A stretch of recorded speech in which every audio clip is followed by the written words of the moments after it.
Baik, perkenalkan nama saya Imade Sidarta. Di sini saya mencoba untuk memaparkan materi mata kuliah Manajemen Sumber Daya Manusia Strategik, di mana dengan topik hubungan antara strategi organisasi dan fungsi manajemen sumber daya manusia yang diacu dari buku Raymond Ainu. Jadi hubungan strategik dari organisasi ini strategik organisasi dan fungsi manajemen sumber daya manusia ini, di mana strategi ini berfokus pada tujuan jangka panjang dan arah bisnis. Sedangkan fungsi manajemen sumber daya manusia ini memastikan bahwasanya sumber daya manusia ini mampu mendukung dan mengimplementasikan strategi yang telah ditentukan. Jadi hubungan keduanya ini bervariasi tergantung tingkat integrasinya, di mana menurut Buller ini telah melakukan penelitian terhadap 8 perusahaan besar di USA untuk mengetahui hubungan antara perencanaan strategik dengan fungsi manajemen sumber daya manusia, dan diperoleh gambaran 4 macam tingkat hubungan antara perencanaan strategis dengan manajemen sumber daya manusia, yaitu yang pertama administrasi linkage, yang kedua itu one way linkage, kemudian yang ketiga itu two way linkage, kemudian yang keempat itu integrative linkage. Jadi di sini saya mencoba menjabarkan satu persatu menurut pemahaman saya terkait materi ini. Jadi yang pertama itu ada administrasi linkage. Jadi di sini tuh hubungannya hanya sebatas pada kegiatan rutin harian. Jadi fungsi manajemen sumber daya manusia ini hanya berfokus pada tugas administratif dan tidak terlibat dalam proses perencanaan strategis. Kemudian administrasi linkage ini biasanya tidak ada hubungan antara sumber daya manusia dengan perencanaan bisnis itu. Kemudian sumber daya manusia juga hanya bertugas melaksanakan kebijakan dan keputusan yang sudah dibuat oleh pihak manajemen strategis. Kemudian fungsi dari manajemen sumber daya manusia itu cenderung relatif tidak memiliki pengaruh terhadap arah strategis dari perusahaan itu.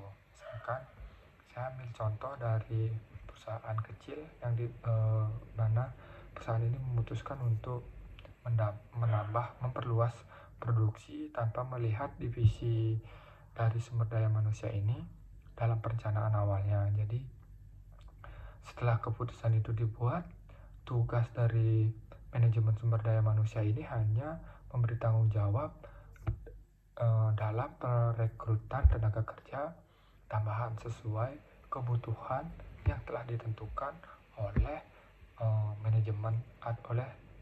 top manajemen atau perencanaan strategis. Kemudian yang kedua itu ada one way linkage, di mana dalam hubungan satu arah ini dari tim perencanaan strategik itu membuat rencana strategik terlebih dahulu, lalu hasilnya disampaikan ke fungsi manajemen sumber daya manusianya. Tujuannya itu adalah untuk diimplementasikan rencana strategis yang telah ditentukan. Jadi fungsi dari manajemen sumber daya manusia ini hanya bertindak sebagai eksekutor kebijakan tanpa memberi masukan saat rencana itu disusun. Jadi fungsi dari manajemen sumber daya manusia ini hanya menerima perencanaan strategis itu hanya untuk diimplementasikan atau menjadi menjadi eksekutor dari strategi yang sudah ditentukan oleh divisi perencanaan strategik itu. Jadi dalam pendekatan ini seringkali itu tidak mempertimbangkan kebutuhan dan tantangan dari sumber daya manusia saat menyusun strategi yang biasanya dapat hal inilah yang mendapat menghambat keberhasilan dari pengimplementasiannya. Jadi one way linkage ini biasanya perencanaan strategis mengarahkan sumber daya manusia, tetapi tidak sebaliknya. Jadi yang dimana sumber daya manusia ini hanya berfungsi untuk mendukung implementasi dari rencana strategik itu. Kemudian tidak adanya pertimbangan isu-isu sumber daya manusia dalam proses perumusan strategi itu. Mungkin di sini saya mencoba memberikan sebuah contoh terkait one way linkage ini, di mana contoh yang saya ambil itu adalah sebuah perusahaan teknologi yang memutuskan untuk memperluas pasarnya ke negara lain. Jadi di sini itu rencana strategis dari pemasaran dan lain-lainnya itu udah ditentukan, udah tersusun. Jadi di selanjutnya itu akan diberikan ke sumber daya manusia, divisi sumber daya manusianya untuk melakukan rekrutmen tenaga kerja lokal dan memberikan pelatihan kepada mereka tanpa dilibatkan dalam perencanaan bisnis awalnya atau perencanaan strategis awalnya mengenai kebutuhan sumber daya manusianya, seperti itu. Kemudian two way linkage ini, selanjutnya two way linkage di mana biasanya hubungannya ini saling ketergantungan dan saling mempengaruhi, di mana manajemen sumber daya manusia itu memberikan hal yang dianggap sebagai partner, seperti itu. Jadi sumber daya manusia itu mempengaruhi dan dipengaruhi secara bisnis. Jadi pendekatan ini hanya mengakui bahwa profitabilitas memerlukan pengkaitan bisnis dengan perencanaan sumber daya manusia, karena jika tidak ada figur yang tepat di posisi sasaran kinerja organisasi tidak akan tercapai. Itu.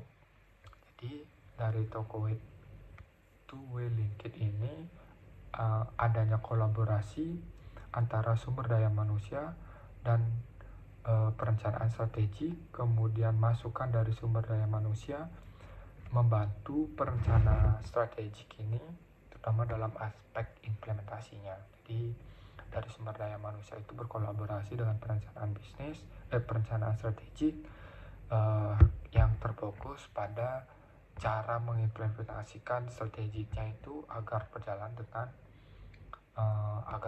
dengan baik atau sesuai dengan rencana awal, sehingga itu akan memberikan peningkatan nilai perusahaan tersebut, seperti itu, meningkatkan laba dan sebagainya. Kemudian di sini saya mencoba memberikan sebuah contoh dari perusahaan retail yang sedang mempertimbangkan strategi dengan penggunaan digitalisasi dalam operasionalnya. Jadi di sini biasanya dari sumber daya manusianya itu akan memberikan analisis mengenai keterampilan digital yang dimiliki oleh tenaga kerja saat ini. Jadi dia jadi sumber daya manusia ini ikut andil dalam memberikan sebuah analisis atau data keterampilan tentang penggunaan digital yang dimiliki oleh tenaga kerja saat ini, seperti itu. Jadi selain itu, jadi sumber daya manusia ini juga memberikan rekomendasi untuk pelatihan yang akan diberikan kepada karyawan baru, ataupun sebaliknya dia akan memberikan rekomendasi terkait kriteria dari perekrutan karyawan baru dengan fokus tujuannya itu adalah untuk kemampuan dari karyawan ini di digitalisasi, seperti itu. Jadi informasi ini sangat membantu manajemen strategik itu dalam menentukan kecepatan dan biaya dari implementasi strategi yang telah ditentukan sebelumnya, seperti itu. Kemudian yang terakhir di sini integrative linkage, di mana ini hubungannya itu sangat dinamis sekali teman-teman, di mana adanya interaktif bersifat formal maupun informal. Jadi senior manajemen sumber daya manusia ini dipandang sebagai partner strategi bisnis yang dapat dilibatkan secara total dalam pengambilan keputusan, dalam sebuah perencanaan bisnis seperti itu, dalam perencanaan strategik seperti itu. Jadi biasanya pendekatan perencanaan bisnis ini dimodifikasi oleh eksekutif sumber daya manusia itu sendiri, sehingga hasil dari perencanaan bisnis ini bisa diperbaiki secara substansial seperti itu. Biasanya dari interaktif linkage ini, di mana sumber daya manusia itu adalah bagian dari tim manajemen senior. Kemudian proses perumusan dan implementasi strategisnya itu berlangsung secara paralel atau berhubungan seperti itu teman-teman. Kemudian fokus pada pengembangan kapabilitas sumber daya manusianya ini paling penting. Jadi ketika kapabilitas dari sumber daya manusianya itu sesuai dengan kebutuhan atau kebutuhan dari perusahaan itu, jadi ini tentunya akan mendukung tujuan dari strategis atau perencanaan strategis jangka panjang seperti itu teman-teman. Karena ibaratnya ketika di suatu posisi itu ditempati oleh orang yang sangat berkompeten dalam bidangnya, tentu pengimplementasian dari perencanaan bisnis atau strategik yang sudah ditentukan sebelumnya itu kemungkinan untuk keberhasilannya itu akan lebih tinggi, melainkan kita meletakkan orang di suatu posisi dengan kemampuan atau kapabilitas yang kurang di posisi tersebut seperti itu. Jadi ini akan mengurangi pembiayaan terhadap karyawan itu sendiri juga, dengan tujuan untuk meningkatkan nilai perusahaan itu atau laba dari perusahaan itu. Jadi karena posisi strategis yang diisi oleh seseorang yang tepat itu akan menentukan bagaimana keberhasilan dari strategi itu akan tercapai seperti itu teman-teman. Jadi contoh yang dapat saya berikan itu adalah sebuah perusahaan farmasi global yang meluncurkan produk baru ke pasar seperti itu. Jadi dari tim sumber daya manusia ini juga akan yang akan menjadikan bagian dari manajemen seniornya. Jadi dialah yang akan memberikan data atau informasi tentang kebutuhan atau pelatihan tenaga kerja seperti itu, pengembangan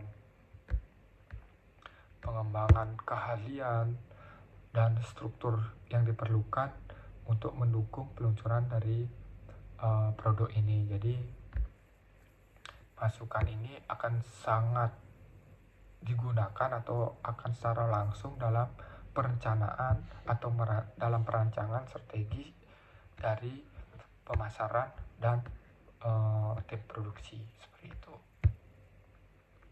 Jadi dengan demikian dalam sumber daya manusia strategik ini, fungsi dari sumber daya manusia ini sangat terlibat dalam perumusan strategik maupun pelaksanaannya. Jadi senior manajemen sumber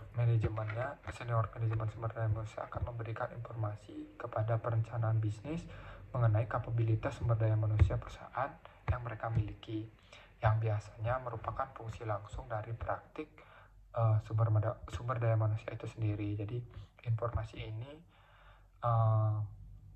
informasi tentang kapabilitas sumber daya manusia itu membantu para manajer memilih strategi yang terbaik, karena biasanya mereka itu dapat mempertimbangkan seberapa baik setiap alternatif dari strategi itu. Jadi strategi itu dapat diimplementasikan. Jadi setelah pemilihan strategi ditentukan, jadi peran dari sumber daya manusia ini beralih ke pengembangan dan penyelarasan praktik dari sumber daya manusia itu sendiri yang akan memberikan hasil yang tentunya diinginkan oleh perusahaan itu sendiri. Jadi demikian yang dapat saya sampaikan dalam kesempatan kali ini. Jika ada kekurangan mohon dimaklumi. Kemudian akhir kata saya ucapkan terima kasih. Semoga dari pemaparan saya ini dapat ada poin-poin yang dapat dimengerti. Terima kasih.